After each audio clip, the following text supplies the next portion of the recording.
Hello, good afternoon, and welcome to Nigeria. Now it is a raining afternoon. I do not know about where you are, but here in the city of Jos, it's actually raining. And so please do well to keep yourself warm and then stay out of the weather so that you don't actually fall under the weather. Stay out of rain and all of that. I am Sarah Elisha Dasham, and of course, I will be doing the program alongside Rachel. Good Good afternoon, afternoon, Rachel. Sarah. Afternoon. And to our viewers who are following us, do remember you can drop your comment, your views on Facebook and on YouTube. But before we go into some of the matters for the day, we'd like to bring to your notice the fact that the federal government have banned admission of underage children to school. That's talking about anyone who is under the age of 18. The federal government has actually banned that there will be no admission for them, as we're seeing that the UTME admission, talking about new students already, will be starting. So this is the rule coming from the federal government. As well, we are seeing that there will be a new curriculum for secondary schools. That's talking about both public and private secondary school. The federal government is looking into making a new curriculum so that they can actually meet up with the standard of education, as the education standard seems to be dropping by the day. So we just like you to keep that on the tips of your fingers as you go about or helping your words and all of that. And you know, Rachel, just before we discuss this, I love the move coming from the Ministry of Education on having a new curriculum. I recall we were talking about, we remember one of the papers one we were able to review one time was talking about certain schools not following the Yes. curriculum, and I'm seeing that the Ministry of Education is saying that there will be a new curriculum that will be issued out, and that will be starting by September. And I think I really have to applaud the government for taking up that, and I hope that there will be a body that will be starting with the responsibility to make sure that every school, regardless of whether it's a private school or it's a public school, must adhere and follow this new curriculum that will be, issued out, because we've seen cases where certain schools would decide to do what they feel like doing. Yeah. But I'm happy that this is the new rule now, and I hope that every school will adhere to this new rule coming in by the federal government. Sarah, that challenge is about the Ministry of Education not making sure and ensuring that the curriculum is being followed. So what that means is that even if we have a new curriculum, as long as there are no checks and balance to this school, it means there will still be other schools that will go against these and go ahead with their own curriculum, as we saw in the news in the past and all of that. Well, I really wished we would see the curriculum. Of course, when it's out, we'll be able to see it and see the significant difference when it comes to the new curriculum as against the old one. And I just hope that by new curriculum is not meaning that certain important things will be taken out and then we'll be left with what is not needed or necessary. How we are seeing history is being sidelined from our curriculum and all of that, when it is very important. Matter of fact, for us to forge ahead, we need to know certain things. And I know that we have been victims of those who came out of a school structure without knowing the history of our country. We've talked about how we knew other countries' Please, of history course. better than the Nigerian history and all of that.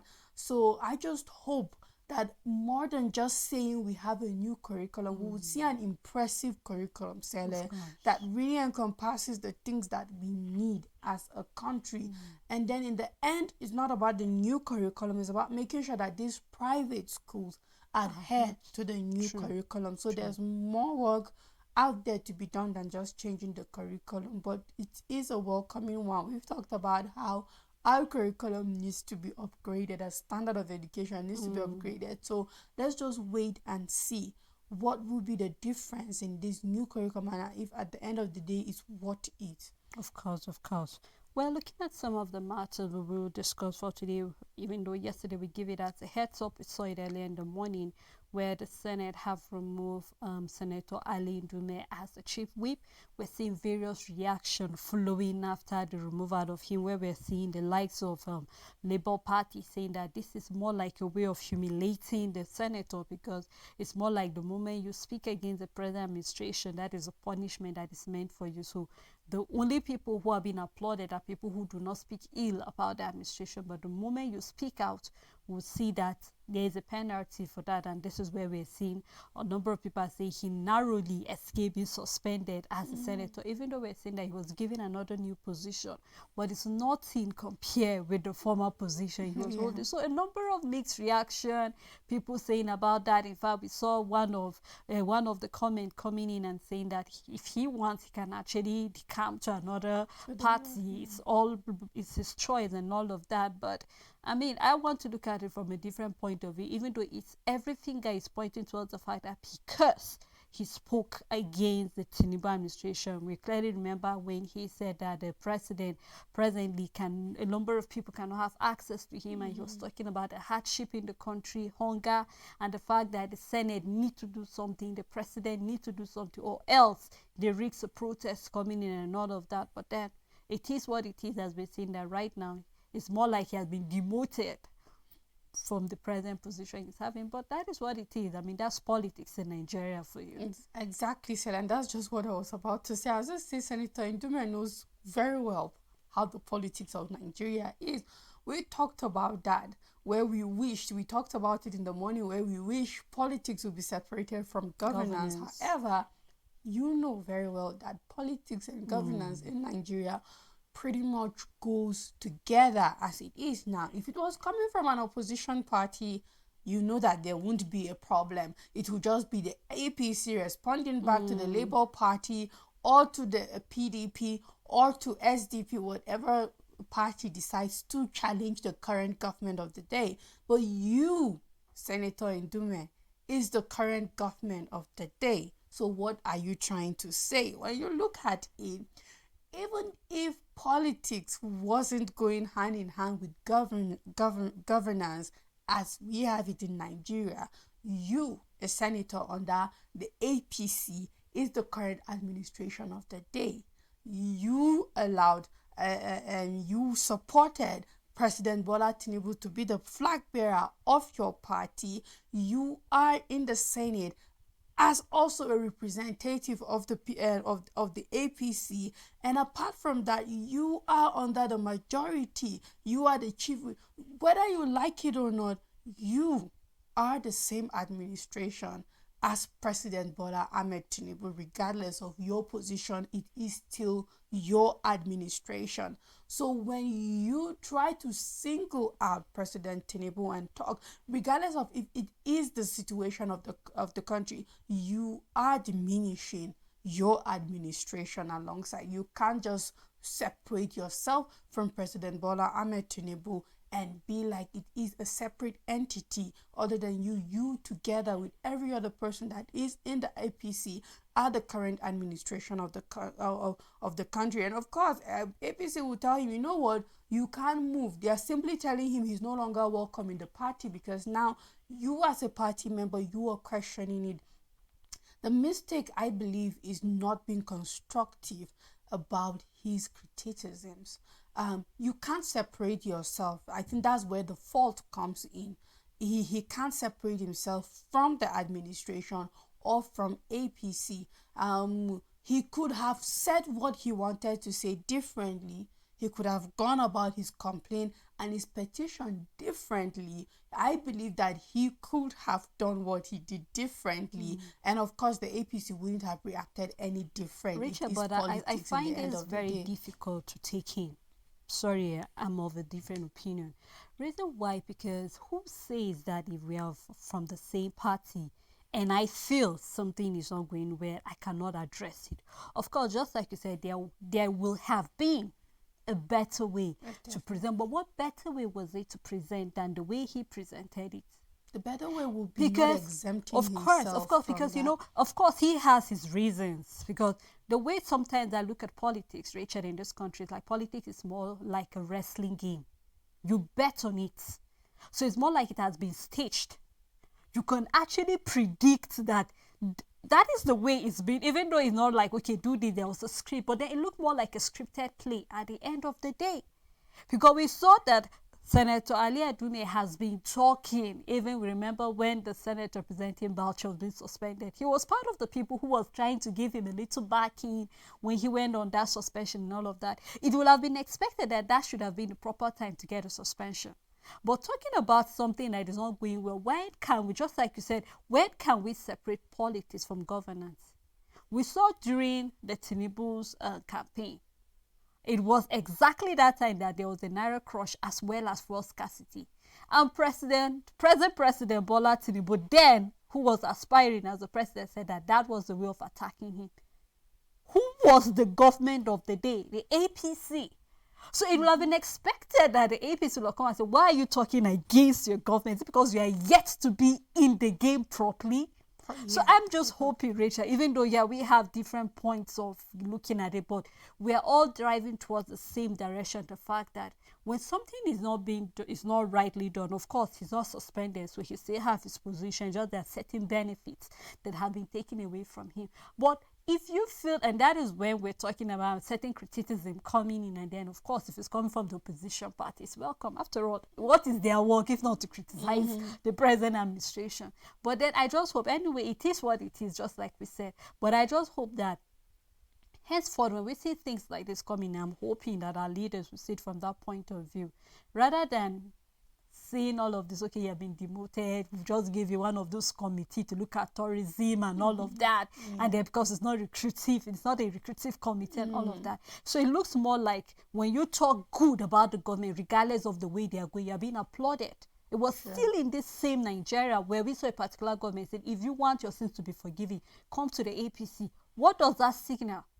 That means you can do anything you want to do. When you come here, we'll cover up for you. And that's not how things are supposed to do. So I'm hoping we'll have a different way of approaching criticism henceforth when we see such things like this coming up, Rachel. Hopefully so. Yeah, all right. And then still looking at it, we're looking at the fact that, I mean, today we're supposed to see where the Labour and the federal government, that's the President Bola Ahmed Tinubu, will be discussing concerning the minimum wage.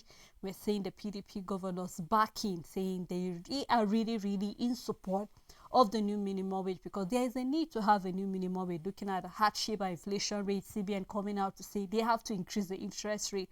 Of course, we're not surprised, because for every time we see inflation going up, definitely our interest rate will go up. And we saw them meeting up where we saw them discussing and also giving their support to Governor Fubara, saying they need to help him get his act together and all of that.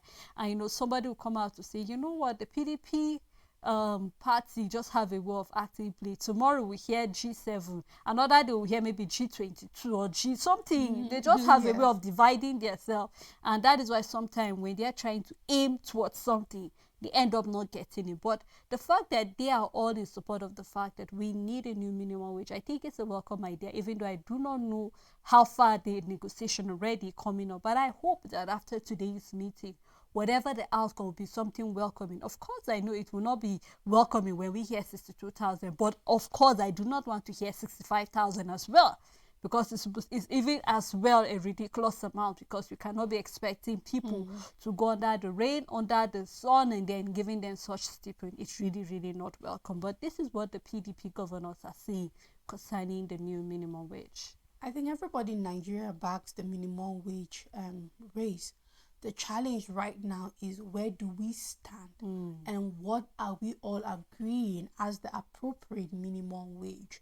I believe that this is where the federal government and the Labour is at loggerhead as well. We won't accept 62,000, and the federal government is trying to say, well, we can't give you 250,000 and all of that.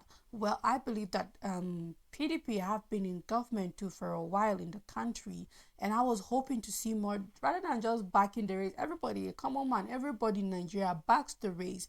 But what do you think should be that minimum wage? Will hold more weight, of course, if you come out with an amount. Yes, exactly. Collectively, if the PDP would come out and say, well, in our administration, this was what we were able to do as regarding minimum wage.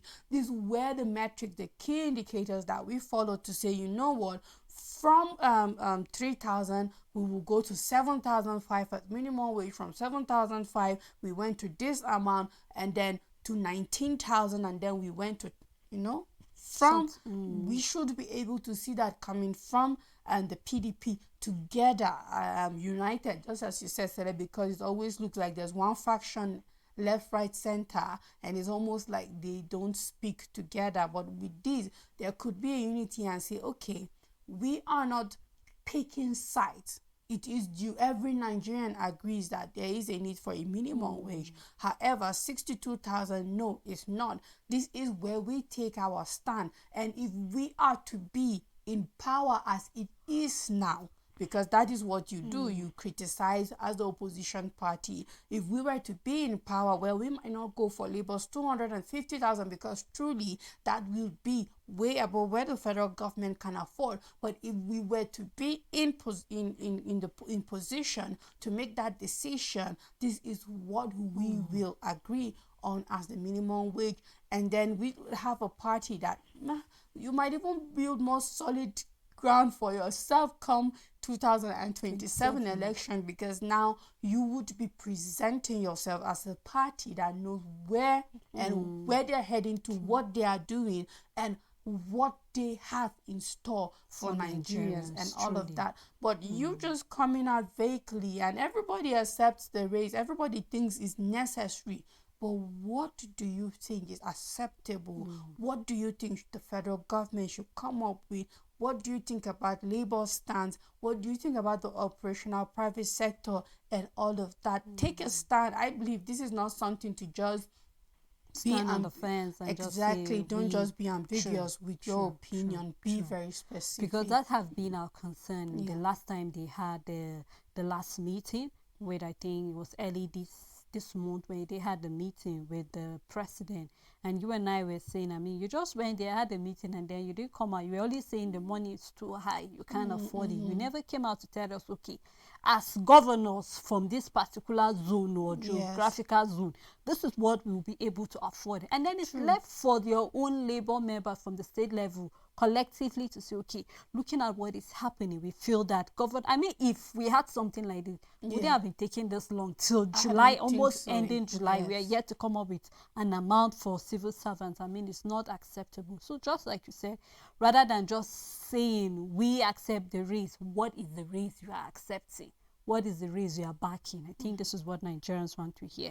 And still in relation to that is where we're saying that the president have actually requested another loan of about 6.2 trillion naira to add to our deficit, making it about 14 trillion naira that we have collected. So running on deficit on our budget, and then that is to say that the budget for 2024 is over 30 trillion naira. And you and I were going back and forth about the budget, looking at certain supplementary things that are coming up, and they're saying the reason why he's asking for that is so that even possibly maybe the new minimum wage can also be part of it. But then looking at the way we keep going on borrowing, and then Nigerians cannot just fix their hand and say, okay, if you say you're borrowing for this, why don't we see the physical evidence of it? If you say you're borrowing for the raise, let us see the raise being shown to us physically. Yes, if you are borrowing for infrastructure, let us see the infrastructure, let us see the roads, let us see the school, let us see the hospitals, let us see certain things that will tell us that, you know what, yes, the reason why the government are actually borrowing can actually be saying that it's actually the right thing. But then we are yet to see. We've been borrowing for only God knows how long we've been borrowing, and then we really cannot place our finger. Till date, we are still on the back and forth on the ways and means. We don't know where we are going on that. So you just can't help but wonder. I mean, this borrowing is becoming more like a habit to us in the country eventually. For me, this addition to the budget feels like, and this has been the habit of the Nigerian government, where you give with one hand and collect with the other hand. This has been the issue even when it comes to inflation, where we see minimum wage. I think this is the first time in history that inflation is going before minimum wage. In the past, it has always been, well, the government increases, you have the new minimum wage. Exactly, then inflation and then everything goes This up. is the first time in history. Now, it is the same thing, I believe, for this increase in our budget, where we are seeing that recurrent expenditure is going to take 3 trillion naira, and then capital expenditure is 3.2 trillion naira, so giving it 6.2 trillion naira. It's already worrisome that recurrent expenditure is higher. high, is taking another 3 trillion naira. It's looking. But then you see, the bigger concern for me is, where is the government going to get this fund? Knowing fully well that this was passed together with there should be an amendment in the Finance Act of 2023. What this means is now that there's going to be more tax. There's going to be a windfall tax on the foreign exchange of banks.